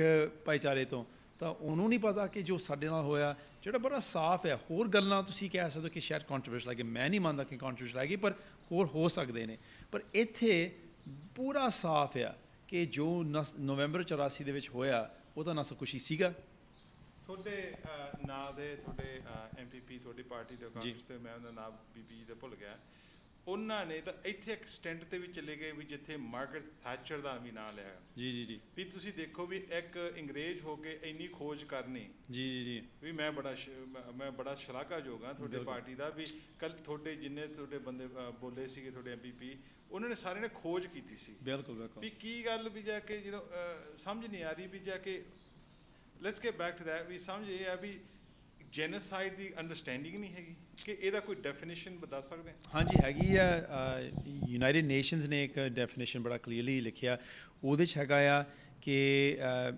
4-5 ਕਿਸਮ ਹੈਗੇ ਜੇ ਤੁਸੀਂ ਰੇਸ਼ਲ ਐਥਨਿਕ ਰਿਲੀਜੀਅਸ ਕਿਸੇ ਵੀ ਸਟੈਟਸ ਤੌਰ 'ਤੇ ਕਿਸੇ ਨੂੰ ਟਾਰਗੇਟ ਕਰਦੇ ਹੋ ਅਤੇ ਤਕਰੀਬਨ 4-5 ਐਕਟੀਵਿਟੀਜ਼ ਹੈਗੇ ਉਹਨੂੰ ਕਤਲ ਕਰਦੇ ਹੋ ਉਹਨੂੰ ਕਾਫੀ ਜ਼ਖਮੀ ਕਰਦੇ ਹੋ ਅਤੇ ਉਹਨੂੰ ਇਹੋ ਜਿਹੇ ਜ਼ਿੰਦਗੀ ਦੇ ਰਹਿਣ ਵਾਲੇ ਸਿਚੁਏਸ਼ਨ ਬਣਾਓ ਕਿ ਉਹਨੂੰ ਰਹਿਣਾ ਔਖਾ ਹੋਵੇ ਜਾਂ ਉਹਨਾਂ ਦੇ ਬੱਚੇ ਨੂੰ ਤੁਸੀਂ ਰਿਮੂਵ ਕਰਕੇ ਹੋਰ ਕਿਤੇ ਲੈ ਕੇ ਆਓ ਇਹ ਤਕਰੀਬਨ ਕੈਟੇਗਰੀਜ਼ ਹੈਗੇ ਜੇ ਉਹਨਾਂ 'ਚ ਤੁਸੀਂ ਇਨ ਹੋਲ ਜੇ ਮਤਲਬ ਸਾਰੇ ਕੌਮ ਨੂੰ ਖਤਮ ਕਰਨਾ ਜਾਂ ਇਨ ਪਾਰਟ ਜਾਂ ਉਹਨੂੰ ਇੱਕ ਹਿੱਸੇ ਨੂੰ ਖਤਮ ਕਰਨ ਦੀ ਕੋਸ਼ਿਸ਼ ਕਰ ਰਹੇ ਹੋ ਇਹ ਇੱਕ ਜੈਨੋਸਾਈਡ ਆ ਸੋ ਉਹ ਕ੍ਰਾਈਟੇਰੀਆ ਦੇ ਹਿਸਾਬ ਨਾਲ ਸਿੱਖਾਂ ਨੂੰ ਸਿਰਫ ਹੀ ਸਿੱਖ ਹੋਣ ਕਰਕੇ ਇਹ ਨਹੀਂ ਹੈ ਕਿ ਹੋਰ ਕਿਸੇ ਤਰ੍ਹਾਂ ਨੂੰ ਸਿੱਖਾਂ ਨੂੰ ਟਾਰਗੇਟ ਕੀਤਾ ਅਤੇ ਇਨ ਹੋਲ ਔਰ ਇਨ ਪਾਰਟ ਮਤਲਬ ਕਈ ਨੇਬਰਹੁੱਡ ਦੇ ਵਿੱਚ ਤਾਂ ਸਾਰੇ ਸਿੱਖਾਂ ਨੂੰ ਖਤਮ ਕੀਤਾ ਜਾਂ ਤੁਸੀਂ ਕਹਿ ਸਕਦੇ ਹੋ ਕਿ ਇੰਡੀਆ ਦੇ ਸਾਰੇ ਆਬਾਦੀ ਦੇ ਵਿੱਚ ਇਨ ਪਾਰਟ ਮਤਲਬ ਇੱਕ ਹਿੱਸਾ ਨੂੰ ਖਤਮ ਕਰਨ ਦੀ ਕੋਸ਼ਿਸ਼ ਕੀਤਾ ਅਤੇ ਉਹਦੇ 'ਚ ਕਿਲਿੰਗ ਵੀ ਹੋਈ ਹੈ ਕਤਲ ਵੀ ਹੋਈ ਹੈ ਕਾਫੀ ਜ਼ਖਮੀ ਕਰਨਾ ਜਿੱਦਾਂ ਸੀਰੀਅਸ ਬਾਡਲੀ ਇੰਜਰੀ ਉਹ ਵੀ ਹੋਇਆ ਅਤੇ ਡਿਸਪਲੇਸਮੈਂਟ ਵੀ ਹੋਈ ਹੈ ਸੋ ਸਾਰੇ ਕ੍ਰਾਈਟੀਰੀਆਜ਼ ਬੜਾ ਸਾਫ਼ ਦਿਸਦਾ ਸੋ ਇਹ ਮੈਨੂੰ ਪਤਾ ਕਿ ਆਉਣ ਵਾਲੇ ਸਮੇਂ 'ਚ ਅਸੀਂ ਇਹ ਲੜਾਈ ਨੂੰ ਜਾਰੀ ਰੱਖਾਂਗੇ ਇਹ ਰੈਕਗਨੀਸ਼ਨ ਮਿਲੂਗੀ ਇੱਥੇ ਬੜਾ ਹੁਣ ਸਾਨੂੰ ਸਾਫ਼ ਦਿਸਦਾ ਕਿ ਲਿਬਰਲ ਬੜੇ ਕਲੀਅਰਲੀ ਸਾਨੂੰ ਦੱਸ ਰਹੇ ਨੇ ਕਿ ਸਿੱਖਾਂ ਦੇ ਹੱਕ 'ਚ ਉਹ ਨਹੀਂ ਹੈਗੇ ਅਤੇ ਖਾਸ ਕਰਕੇ ਸਾਡੇ ਵਿਰੋਧ ਉਹਨੇ ਵੋਟ ਪਾਏ ਆ ਪਰ ਇਕੱਲੇ ਵੋਟ ਨਹੀਂ ਉਹਨਾਂ ਨੇ ਆਪਣਾ ਇਹ ਵੀ ਮਕਸਦ ਦਿਖਾਇਆ ਕਿ ਸਿੱਖਾਂ ਦੇ ਹੱਕ 'ਚ ਨਹੀਂ ਹੈਗੇ ਜਦੋਂ ਤੁਸੀਂ ਥੋੜ੍ਹਾ ਜਿਹਾ ਦੱਸੋ ਵੀ ਜਾ ਕੇ ਇੱਕ ਮੋਸ਼ਨ ਹੁੰਦਾ ਜੀ ਜਿਹੜਾ ਤੁਸੀਂ ਲੈ ਕੇ ਆਏ ਸੀ ਜੀ ਵਾਟ ਵਾਜ਼ ਦੈਟ ਠੀਕ ਹੈ ਜੀ okay like other than like ਇੱਕ ਬਿੱਲ ਹੁੰਦਾ ਜੀ ਮੋਸ਼ਨ ਵੀ what was that and where was that going to go ਠੀਕ ਹੈ ਬਹੁਤ ਵਧੀਆ ਸਵਾਲ ਹੈ ਸੋ ਇੱਕ ਤਾਂ ਕਾਨੂੰਨ ਹੁੰਦਾ ਆ ਜਿਹਨੂੰ ਅਸੀਂ ਅੰਗਰੇਜ਼ੀ 'ਚ ਬਿੱਲ ਕਹਿੰਦੇ ਆ ਜਾਂ ਲਾਅ ਕਹਿੰਦੇ ਆ ਉਹ ਲਾਅ ਦੇ ਵਿੱਚ 3 ਰੀਡਿੰਗਸ ਹੁੰਦੀਆਂ ਨੇ ਇੱਕ ਵਾਰੀ ਤੁਸੀਂ ਉਹਨੂੰ ਪੇਸ਼ ਕਰਦੇ ਹੋ ਉਹਨੂੰ ਕਹਿੰਦੇ ਫਰਸਟ ਰੀਡਿੰਗ ਸੈਕਿੰਡ ਰੀਡਿੰਗ ਹੁੰਦੀ ਹੈ ਜਦੋਂ ਤੁਸੀਂ ਵੋਟ ਇਹਦੇ ਹੱਕ 'ਚ ਪਾਉਂਦੇ ਹੋ ਕਿ ਹਾਂ ਬਿੱਲ ਸਹੀ ਹੈ ਫਿਰ ਉਹ ਕਮੇਟੀ 'ਤੇ ਜਾਂਦਾ ਕਮੇਟੀ ਮਤਲਬ ਸਾਰੇ ਪਾਰਟੀਆਂ ਦੇ ਅਲੱਗ-ਅਲੱਗ ਮੈਂਬਰ ਹੁੰਦੇ ਨੇ ਉਹ 'ਤੇ ਬਿੱਲ ਬਾਰੇ ਖੋਜ ਹੁੰਦੀ ਆ ਜਦੋਂ ਬਿੱਲ ਤਿਆਰ ਉਹਦੇ 'ਚ ਜੇ ਕੁਛ ਚੇਂਜ ਕਰਨਾ ਹੋਵੇ ਕੁਛ ਬਦਲਣਾ ਪੈਂਦਾ ਤਾਂ ਫਿਰ ਉਹ ਕਰਦੇ ਨੇ ਅਤੇ ਫਿਰ ਥਰਡ ਰੀਡਿੰਗ ਹੁੰਦਾ ਜਦੋਂ ਸਾਰਾ ਕੁਛ ਚੇਂਜ ਹੋ ਕੇ ਫਿਰ ਤੁਸੀਂ ਵਾਪਸ ਵਿਧਾਨ ਸਭਾ ਦੇ ਵਿੱਚ ਅਸੈਂਬਲੀ 'ਚ ਲੈ ਕੇ ਆਉਂਦੇ ਹੋ ਫਿਰ ਉਹ 'ਤੇ ਵੋਟ ਕਰਕੇ ਉਹਨੂੰ ਫਿਰ ਇੱਕ ਕਾਨੂੰਨ ਬਣਾਉਂਦੇ ਹੋ ਉਹ ਕਾਨੂੰਨ ਦਾ ਪ੍ਰੋਸੈਸ ਹੈਗਾ ਆ ਇਹ ਜੋ ਕੀਤਾ ਇੱਕ ਰੈਜ਼ੋਲੂਸ਼ਨ ਸੀਗਾ ਇੱਕ ਮਤਾ ਸੀਗਾ ਇੱਕ ਮੋਸ਼ਨ ਸੀਗਾ ਮੋਸ਼ਨ ਦਾ ਮਤਲਬ ਇਹੀ ਆ ਕਿ ਹਾਊਸ ਦਾ ਓਪੀਨੀਅਨ ਕੀ ਹੈਗਾ ਸੋ ਜਦੋਂ ਤੁਸੀਂ ਕਿਸੇ ਰੈਕਗਨੀਸ਼ਨ ਦੇਣਾ ਚਾਹੁੰਦੇ ਹੋ ਕਿ ਜੈਨੋਸਾਈਡ ਹੋਇਆ ਜਾਂ ਤੁਸੀਂ ਰੈਕਗਨਾਈਜ਼ ਕਰਨਾ ਚਾਹੁੰਦੇ ਹੋ ਕਿ ਇਹ ਕੋਈ ਪਾਲਿਸੀ ਠੀਕ ਸਹੀ ਹੈ ਜਾਂ ਪਾਲਿਸੀ ਕੋਈ ਗਲਤ ਹੋਵੇ ਤਾਂ ਇੱਥੇ ਤੁਸੀਂ ਸ਼ੁਰੂ ਕਰਦੇ ਹੋ ਸੋ ਇਹ ਇਕੱਲੇ ਇੱਕ ਓਪੀਨੀਅਨ ਸੀਗਾ ਕਿ ਵਿਧਾਨ ਸਭਾ ਦਾ ਓਪੀਨੀਅਨ ਮਤਲਬ ਉਹਨਾਂ ਦਾ ਖਿਆਲ ਹੈ ਉਹਨਾਂ ਦੀ ਸੋਚ ਹੈ ਕਿ ਇਹ ਜੋ ਹੋਇਆ ਇਹ ਨਸਲਕੁਸ਼ੀ ਸੀਗਾ ਹੁਣ ਇਹ ਤੋਂ ਨੈਕਸਟ ਸਟੈਪ ਹੋ ਸਕਦਾ ਕਿ ਅਸੀਂ ਹੋਰ ਖੋਜ ਕਰ ਸਕਦੇ ਲੀਗਲ ਫੀਲਡ ਦੇ ਵਿੱਚ ਜਾਂ ਅਸੀਂ ਰਿਸਰਚ ਕਰ ਸਕਦੇ ਯੂਨੀਵਰਸਿਟੀ ਦੇ ਵਿੱਚ ਪਰ ਇੱਕ ਸਟਾਰਟਿੰਗ ਪੁਆਇੰਟ ਹੈ ਇਹ ਬਹੁਤ ਵਧੀਆ ਸਟਾਰਟਿੰਗ ਪੁਆਇੰਟ ਹੈ, ਪਰ ਸਟਾਰਟਿੰਗ ਪੁਆਇੰਟ ਹੈ ਕਿ ਹਾਂਜੀ ਅਸੀਂ ਰੈਕਗਨਾਈਜ਼ ਕਰਦੇ ਹਾਂ ਕਿ ਇਹ ਸੀਗਾ, ਅਤੇ ਹੁਣ ਗਾਂ ਤੁਸੀਂ ਇੰਟਰਨੈਸ਼ਨਲ ਵੀ ਲੈ ਕੇ ਜਾ ਸਕਦੇ ਸੀਗੇ। ਜਿਹੜੇ ਇਨਸਾਫ ਸਾਨੂੰ ਹਾਲੇ ਤੱਕ ਮਿਲਿਆ ਨਹੀਂ, ਉਹਦੇ ਬਾਰੇ ਵੀ ਅਸੀਂ ਹੋਰ ਗੱਲ ਕਰ ਸਕਦੇ ਕਿ ਅਸੀਂ ਰੀਨਿਊ ਕਰਨਾ ਚਾਹੁੰਦੇ ਹਾਂ ਆਪਣਾ ਜਿਹੜਾ ਇਨਸਾਫ ਦਾ ਮੰਗ। ਸੋ ਕਈ ਇਹਦੇ ਫਾਇਦੇ ਹੋ ਸਕਦੇ ਸੀਗੇ, ਪਰ ਇਹ ਮੋਸ਼ਨ ਜੋ ਅਸੀਂ ਲਿਆਂਦਾ ਸੀਗਾ ਅੱਜ ਹੀ ਡਿਬੇਟ ਹੋਈ ਹੈ, ਅਤੇ ਇਹਦੇ 'ਚ ਜੋ ਅਸੀਂ ਹੁਣ ਗੱਲ ਕਰ ਰਹੇ ਹਾਂ ਕਿ ਲਿਬਰਲ ਨੇ ਖਿਲਾਫ ਵੋਟ ਪਾਈ, PC ਅਤੇ NDP ਨੇ ਇਹਦੇ ਹੱਕ 'ਚ ਪਾਈ ਹੈ। ਪਾਰਟੀ ਪੋਲਿਟਿਕਸ ਬੜਾ ਆਪਣਾ ਤੋਂ ਫਾਇਦਾ ਲੈ ਰਿਹਾ ਜੀ, ਨੋਟ ਵੀ ਬਹੁਤ ਲੈ ਰਿਹਾ, ਵੋਟ ਵੀ ਲੈ ਰਹੇ ਆ, ਅਸੀਂ ਬੜੇ ਝੋੜੇ ਵੀ ਹੋ ਜਾਂਦੇ ਆ, ਦੇਖੋ ਜੀ ਸਾਡੇ ਇੰਨੇ ਹੁਣ ਨੁਮਾਇੰਦੇ ਹੋ ਗਏ, ਬਟ ਜਿਹੜੀ ਇਹ ਦਲੇਰੀ ਆ ਜਾਂ ਪਾਰਟੀ ਤੋਂ ਉੱਠ ਕੇ ਬੋਲਣਾ ਜੀ, ਤੁਸੀਂ ਦੇਖੋ ਵੀ ਤੁਹਾਨੂੰ ਹਯੂਰ ਨੇ ਬੜੀ ਕਿਰਪਾ ਕੀਤੀ ਆ, ਤੁਸੀਂ ਡਿਪਟੀ ਲੀਡਰ ਆ ਜੀ, ਤੁਸੀਂ ਡਿਪਟੀ ਲੀਡਰ ਤੁਸੀਂ ਆਪਦੇ ਔਕਾਤ 'ਤੇ ਬਣੇ ਆ ਨਾ ਜੀ, ਉਹ ਗੁਰੂ ਸਾਹਿਬ ਦੀ ਜੇ ਤੁਸੀਂ ਬੋਲੇ ਆ ਦਲੇਰ ਹੋਏ ਆ, ਜੀ, ਅਤੇ ਮੈਂ ਪਹਿਲੀ ਗੱਲ ਤਾਂ ਅਸੀਂ ਤੁਹਾਨੂੰ ਇਹਦੀ ਸ਼ਾਬਾਸ਼ੀ ਦੇ ਦਿਆਂ। ਧੰਨਵਾਦ ਜੀ। ਅਤੇ ਕੀ ਜਿਹੜਾ ਸਾਡਾ ਆਉਣ ਵਾਲਾ ਭਵਿੱਖ, is it harder for you now? Is it what are the challenges that you are facing now? ਵੀ ਜਦੋਂ ਤੁਸੀਂ ਦੇਖਦੇ ਆ ਦੂਜੇ ਪਾਸੇ ਬਹਿ ਕੇ ਉਹ 4 ਜਾਣੇ ਉਹ ਬੈਠੇ ਆ, ਉਹ ਵੀ ਤੁਹਾਡੀ ਪਾਰਟੀ ਦੇ ਆਪਣੇ ਮਤਲਬ ਆਪਣੇ ਭਾਈਚਾਰੇ ਦੇ ਆ, ਜੀ ਜੀ ਜੀ, ਵੀ ਉਹਦੇ ਨਾਲ ਉਹ ਉਦੋਂ ਫਿਰ ਤੁਹਾਡੇ ਮਨ ਦੇ ਵਿੱਚ ਕੀ ਚੱਲਦੇ ਆ ਬੁਲਬੁਲੇ?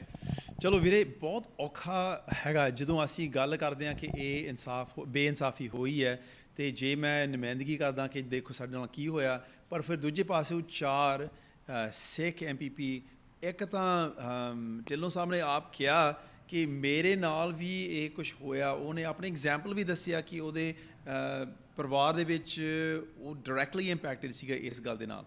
ਉਸ ਗੱਲ ਦੇ ਬਾਵਜੂਦ ਉਹ ਕਹਿਣ ਨੂੰ ਤਿਆਰ ਨਹੀਂ ਹੈਗਾ ਕਿ ਜੈਨੋਸਾਈਡ ਸੀਗਾ। ਹੁਣ ਸਾਡੀ ਪੋਜੀਸ਼ਨ ਕਾਫੀ ਫਿਰ ਕਮਜ਼ੋਰ ਹੋ ਜਾਂਦਾ। ਅਸੀਂ ਜੇ ਆਮ ਲੋਕਾਂ 'ਚ ਵਿਚਰਦੇ ਹਾਂ ਅਤੇ ਇਹ ਕਹਿੰਦੇ ਕਿ ਜੋ ਸਾਡੇ ਨਾਲ ਹੋਇਆ ਮਾੜੀ ਹੈ, ਹੁਣ ਉਹ ਕਹਿਣਗੇ ਨਹੀਂ, ਪਰ ਪੂਰੀ ਪਾਰਟੀ, ਇਸ ਪਾਰਟੀ ਦੇ ਵਿੱਚ 4 MPP ਨੇ ਜਿਹੜੇ ਸਿੱਖ ਨੇ, ਉਹਨਾਂ ਨੇ ਤਾਂ ਕਿਹਾ ਇਹ ਤਾਂ ਕੋਈ ਨਸਲਕੁਸ਼ੀ ਨਹੀਂ ਹੈ, ਸ਼ਾਇਦ ਇਹ ਨਹੀਂ ਹੈਗਾ। ਫਿਰ ਸੋ ਕਾਫੀ ਉਹਨਾਂ ਨੇ ਸਾਨੂੰ ਸੈਟਬੈਕ ਦਿੱਤਾ, ਬੜਾ ਹੁਣ ਔਖਾ ਹੋਊਗਾ ਇਹ ਗੱਲ ਕਰਨ ਨੂੰ। ਇਹਦੇ ਨੁਕਸਾਨ ਹੁਣ ਤਾਂ ਦਿਲ 'ਚ ਲੱਗ ਰਿਹਾ, ਪਰ ਆਉਣ ਵਾਲੇ ਸਮੇਂ 'ਚ ਅਸੀਂ ਆਪਣਾ ਜਿਹੜਾ ਮੂਵਮੈਂਟ ਦੇ ਵਿੱਚ ਜੇ ਇਨਸਾਫ ਦੀ ਮੂਵਮੈਂਟ, ਜਿਹੜੇ ਰੈਕਗਨੀਸ਼ਨ ਲਈ, ਜਿਹੜੇ ਸਰਵਾਈਵਰਸ ਲਈ, ਜਿਹੜੇ ਮਿਸਕਨਸੈਪਸ਼ਨ ਨੂੰ ਰੋਕਣ ਲਈ, ਉਹਦੇ 'ਚ ਕਾਫੀ ਰੁਕਾਵਟ, ਕਾਫੀ ਇੱਕ ਵੱਡਾ ਸੈਟਬੈਕ ਹੋਈ ਹੈ। Where do you think, how do you think the youth can make a difference in this situation of getting our, because ਤੁਸੀਂ ਦਰਸ਼ਕੋ ਜਿਨ੍ਹਾਂ ਨੂੰ ਨਹੀਂ ਪਤਾ, ਸਰਦਾਰ ਜਗਮੀਤ ਸਿੰਘ ਇਹਨਾਂ ਦਾ ਇੰਡੀਆ ਸਰਕਾਰ ਵੱਲੋਂ ਵੀਜ਼ਾ ਵੀ ਮਤਲਬ ਡਿਨਾਈ ਕੀਤਾ ਗਿਆ। ਸੋ ਮੈਂ ਜਿੱਧਰ ਪਾਸੇ ਹੁਣ ਮੈਂ ਜਾ ਰਿਹਾ, ਇੱਧਰ ਜਾ ਰਿਹਾ ਵੀ ਕੀ ਗੱਲ ਜੇ ਅਸੀਂ ਆਪਦੇ ਹੱਕ ਬਾਰੇ ਬੋਲਦੇ ਹਾਂ, why are we known as so-called fundamentalist, radicals, ਜੋ ਵੀ ਹੈ। ਹੁਣ ਇੱਕ ਉੱਥੇ ਨੌਜਵਾਨ ਆ, ਉਹਦਾ ਮਿਸ਼ਨ ਦੇ ਵਿੱਚ ਤੁਸੀਂ ਦੇਖੋ ਵੀ ਕੀ ਕੁਛ ਹੋ ਰਿਹਾ। what's your take on that? Like, ਜਿਸ ਤਰ੍ਹਾਂ ਮੈਂ ਬਿਲੀਵ ਕਰਦਾ ਵੀ ਪਿਛਲੇ 15 ਮਹੀਨਿਆਂ ਦੇ ਵਿੱਚ ਇੰਨੇ ਗੁਰਸਿੱਖਾਂ ਨੂੰ ਵਰਲਡ ਵਾਈਡ ਮਤਲਬ ਚੰਗੀ ਪ੍ਰੈਸ ਮਿਲ ਰਹੀ ਆ ਵੀ ਕਿਸੇ ਤੋਂ ਹਜਮ ਨਹੀਂ ਹੋ ਰਿਹਾ। I mean, it looks like if you look at the situation, I mean, Sikhs have done a lot of positive things. We've left a really positive impact on the country. And it does seem to be that there's just this trying to smear our names, right? There's an attempt to try to make Sikhs feel less proud of who they are and to raise allegations that aren't based on any evidence, that there's no real facts behind them, to just target a community and make it look bad. But the beauty of Sikhi is that we have a lot of chardi kala, a lot of hopeful optimism. And we're always going to push forward to showcase the beauty of our community, the amazing beliefs and values that we have. And so that's what we're going to continue to do. What does the word chardi kala mean to Jagmeet Singh? So chardi kala is literally rising spirits, but it's an essence of Sikhi. And in Sikhi, we might face obstacles. We might be brought down. Like today, I feel a little bit setback, or a very setback, that we didn't get this motion passed. But the Chardi Kala spirit is to never let that hold me down in spirit, that I'm going to continue to push forward, even in the face of hopeless odds. Even if it looks like it's insurmountable, we can't win. Sikhs always push forward for the things that matter, like peace, justice, equality, and fairness. So we'll continue to push forward. Jagmeet Singh, 20 years back, 20 years today to present. Who is that Jagmeet Singh now? So 20 years ago, I think about this a lot, where I grew up and how life was. I grew up in Windsor, and in Windsor I was targeted by racism a lot, just the way I looked. I got in a lot of fights. I was a tough kid, so I would fight back. But Windsor, they didn't only make fun of you, they came up to you and sometimes they would punch you. And so I never imagined that I would be in a position where I have the respect of kind of a broad community. Not only have I been elected in my own riding, but being appointed deputy leader of an entire party, the first time ever that someone from a racialized minority or from a racialized community to be appointed to that position. I have a lot of respect and support amongst the broad mainstream community. I've done a lot of work with the black community on Black Lives Matter and on karting, and so I'm really well loved. Actually, I received a human rights award from a black organization. It's the Coalition of Black Trade Unionists, and to me it's one of my most precious awards because it's a community that I don't necessarily belong to, but I belong to in the sense we fight together on similar issues. When they recognize me as a leader for fighting on this issue of karting, it's to me a very powerful sign of what we should be as Sikhs. We stand up for all people. But when I think about where I came from and how difficult it was, and now to be in a position where I'm getting that positive support, I've come a long way. But these issues of injustice, the genocide, those are things that though I wasn't in Punjab or in New Delhi when it happened, they've left a trauma that impacts all of us. We were targeted and killed just for being Sikhs. That hurts all of our psyche. And these type of resolutions are not only to help the survivors who were directly survivors, not only to honor the victims who actually were killed, but it's also for the people who feel the trauma in our generation that have been impacted by this sense that we were targeted, we were killed, singled out for being Sikhs, and a motion that recognizes that a genocide happened is the first step to healing and reconciliation. Right. To say, hey, listen, you know what? We acknowledge the harm happened to you. So it would have been a powerful thing, and not only for our community. That's something that was said in the assembly, is that when you recognize these type of injustices, it actually helps any other community that's facing injustice. It says that this type of activity is wrong, genocide is unacceptable, and we will stand up against any other form of genocide that happens in modern day context. So it's a very powerful thing that could have helped not only our community, but all communities. You're associated with a party called the New Democratic Party, NDP party. Yes. This NDP party is always fighting for the layman. Yes. The hardworking, rights, freedoms, everything. Why did you choose the NDP? So, it was an interesting decision. I didn't actually have any party affiliations really growing up. My family wasn't affiliated with one party or the other. In fact, if any party, I would say sometimes my dad would support the local Liberal candidate maybe growing up, but he wasn't really pushing me towards any one party. And what I actually got into politics for was human rights. And so on a human rights issue, I looked at the different parties and said, who has the best and most consistent track record on human rights? I just tried to be objective. And again, don't think that I came from a particular background. I just looked at the facts and said, who has stood up for minority communities the most? And I looked at the parties and I said, it looks to me, it was at the time of Jack Layton, and it was clearly the NDP that stood up for Sikh articles of faith. They had stood up on Sikh issues around 1984, and they stood up for the Tamils. They'd stood up for issues affecting Rwanda. They'd stood up for issues affecting human rights abuses in China. So I thought, they're a community, they're a party that cares. And then I also thought, everyday people, everyday Sikhs, what's their situation? Are they, multimillionaires? Do they own big factories? Are they, super successful professionals? Yeah, there's a lot that are doing really well, but most Sikh families were working hard and were either laborers of some sort, they owned a small business, and they were not the multimillionaires, they're the everyday people. And I thought, well, what party is going to care about them the most? What party is going to care about their concerns, the day-to-day, everyday person's concerns? Who are the people that I want to represent, the people that I see in my life, the people I grew up with in Windsor? Mm-hmm. And then on that basis, I also decided that, to me, the policies that were most consistent with the NDP. I didn't think that which party will I be able to get in and become a part of government. I didn't think which party will I win. I just chose a party that valued the things that I valued the most. Your name, why I asked that question, your name, even you haven't mentioned it, but your name has come up for the federal leadership of the NDP. That is a very big accomplishment without even mentioning your name. That's right. They're saying you're at 19% within the mainstream Canadians. Right. So how do you feel about that? Well, I was blown away. When the first time I read the article putting my name out there as a candidate, as a potential candidate, like you said, I had never told anyone, not even in secret. It wasn't even something that I had considered. I thought, maybe I want to progress, provincially. I'm in the provincial party, and I thought about the future provincially, but I never thought about federal. in terms of leadership. I thought maybe at one point I ran for a federal seat, but I didn't think about leadership. So when they put my name as one of the top contenders, I thought, well, how am I a top contender? I haven't even put my name for it. Then they did the poll, and like you said, the poll to me was actually really touching because it wasn't a poll of my riding, like Bramley Gore Malton. Sure, they would put me in number one because I'm their representative. But the poll was across Canada, and to receive such a high ranking in the poll for a candidate who hasn't even said, hey, I want to do it, and in front of other MPs who were actually sitting federally, it was honestly a huge honor. I was really complimented, and I thought that, how far have I come from being bullied and facing racism in Windsor to being considered, one of the top candidates for a national party.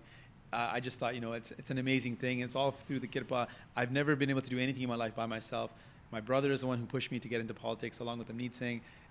I was supported by so many volunteers and friends. The community supported me to get where I am. I'm no one but for the community support. But look at where I came and where I arrived. It's just a beautiful journey. So the $1 million question is, koi hai? Great question. A lot of people have asked me. I initially never considered it as even an option, and now I'm saying I'll take a good, honest look at it, and I'm not closing any doors, but I haven't made a decision. So that's where I'm at right now. Because why am I also getting around to this? Mainu bada achamba ya lagya. One of the MPs on the other side, they made a remark to you. They did. They made a remark to you, and that mainu bada ho tarah lagya. Ye bande, you brought the motion, and they're saying maybe making it personal, right? Yeah, they made it very personal. Where mainu thoda bada mainu gussa hi lagya, right? Because ye bande ne he's disrespecting you in the sense that you can get elected federally, and then tu uthe Ottawa vich jaake tu matlab arrange kare. That's right. So yeah, I know you're right. So one of the Liberal members basically, instead of talking about the issue, said maybe this member will become a federal leader one day, and just it made it about me personal. And I didn't attack anyone personally. I didn't attack any of the parties personally. I was hoping that we could pass this. So I didn't take any attacks on a person. Even after they said that, when I responded, I thanked the members that supported the bill. I asked for everyone to support it, and I didn't make it personal. So that's again the Chardi Kala spirit. We're going to keep on fighting for things that matter. And people might try to make it personal, but I'm not going to let it affect me personal. I'll continue to do the work that I can and continue to be in that Chardi Kala avastha and push forward on things that matter. We know that you're busy. Aakhri question. Ji. Aakhri sawal ਇਹ ਆ ਵੀ ਆਪਣੇ ਆਪਾਂ ਦਰਸ਼ਕੋ ਆਪਾਂ ਇੱਥੇ ਬੈਠੇ ਆ ਜਗਮੀਤ ਸਿੰਘ ਦੀ office MPP ਦੀ Queen's park ਸੋ Toronto ਦੀ ਜੜ ਦੇ ਵਿੱਚ ਜਿੱਥੇ ਸਾਰਾ ਮਤਲਬ ਬਣਦੇ ਆ ਤੇ ਇਹਨਾਂ ਦੇ ਆਫਿਸ ਦੇ ਵਿੱਚ ਤੁਸੀਂ ਦੇਖੋ ਵੀ ਸਤਿਗੁਰੂ ਸ੍ਰੀ ਗੁਰੂ ਗ੍ਰੰਥ ਸਾਹਿਬ ਮਹਾਰਾਜ ਜੀ ਸ੍ਰੀ ਦਰਬਾਰ ਸਾਹਿਬ ਨੂੰ ਜਾ ਰਹੇ ਆ ਗੁਰਸਿੱਖਾਂ ਦੀ ਚੜ੍ਹਦੀ ਕਲਾ ਆ ਤੇ ਇੱਥੇ ਸਾਡੇ ਕੋਲੇ ਚੜ੍ਹਦੀ ਕਲਾ ਬੈਠੇ ਸੋ ਐਂਡ ਦੇ ਵਿੱਚ ਆ ਮਾਈਕ ਮੈਂ ਤੁਹਾਨੂੰ ਦੇ ਦੇਣਾ ਤੁਸੀਂ ਇਹ ਸਾਰੇ ਕਾਸੇ ਨੂੰ ਸਮ ਅਪ ਕਰੋ ਵੀ ਜਿਹੜਾ ਸਰੂਪ ਲਾਇਆ ਸੁੰਦਰ ਸਰੂਪ ਲਾਇਆ ਸਤਿਗੁਰੂ ਜੀ ਦਾ ਇਹਦੇ ਬਾਰੇ ਤੇ ਇਹ ਕਾਹਤੋਂ ਇੱਥੇ ਤੁਸੀਂ ਲਾਇਆ ਠੀਕ ਹੈ this is a story ban ਤੁਸੀਂ ਇਹ ਕਾਹਤੋਂ ਲਾਇਆ ਤੇ ਫਿਰ ਨਾਲੇ ਫਿਰ ਸੰਗਤਾਂ ਨੂੰ ਤੁਸੀਂ ਫਤਿਹ ਬੁਲਾ ਦਿਓ ਜ਼ਰੂਰ ਜੀ ਸੋ ਬਹੁਤ ਬਹੁਤ ਧੰਨਵਾਦ ਤੁਸੀਂ ਕਾਫੀ ਡੂੰਗੀ ਜੀ ਸਵਾਲ ਪੁੱਛਿਆ ਸੋ ਮੈਨੂੰ ਥੋੜ੍ਹੀ ਜਿਹਾ ਡੂੰਘਾ ਜਿਹਾ ਜਵਾਬ ਵੀ ਦੇਣਾ ਪਊਗਾ ਸੋ ਪਹਿਲਾਂ ਤਾਂ ਤੁਸੀਂ ਪਹਿਲਾਂ ਜ਼ਿਕਰ ਕੀਤਾ ਆ ਕਿ ਮੈਂ ਪੰਜਾਬ ਨਹੀਂ ਜਾ ਸਕਦਾ ਮੇਰੇ ਉੱਥੇ ਵੀਜ਼ਾ ਜਾਣ ਦਾ ਇਨਕਾਰ ਕੀਤਾ ਸੋ ਮੈਂ ਇਹ ਰੋਜ਼ ਦੇਖਦਾ ਕਿ ਹਰਿਮੰਦਰ ਸਾਹਿਬ ਜੋ ਸਾਡੇ ਸਿੱਖਾਂ ਲਈ ਇਤਿਹਾਸਿਕ ਸਭ ਤੋਂ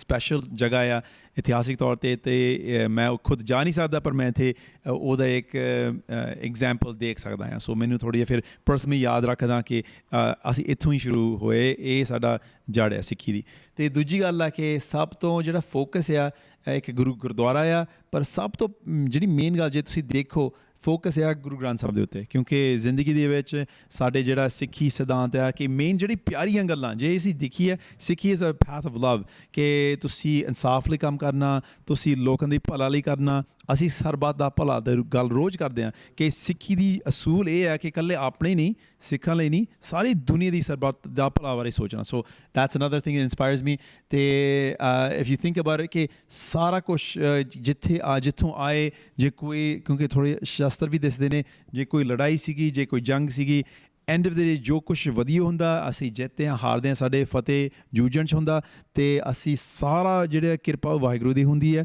ਐਂਡ ਗੁਰੂ ਗ੍ਰੰਥ ਸਾਹਿਬ ਸਾਡਾ ਗੁਰੂ ਸੋ ਫੋਕਸ ਥੋੜ੍ਹਾ ਸਮਰਾਈਜ਼ ਹੋ ਜਾਂਦਾ ਕਿ no matter what happens I'm only where I am today because of Sikhi because of my Sikhi and because of ਵਾਹਿਗੁਰੂ's ਮਿਹਰ And that's kind of the focus. It reminds me, everything all comes back to the mayor of the Universal Energy. And energy and inspiration I get is from the Guru Granth Sahib. Ka Khalsa, Vaheguru Ji Ki Fateh.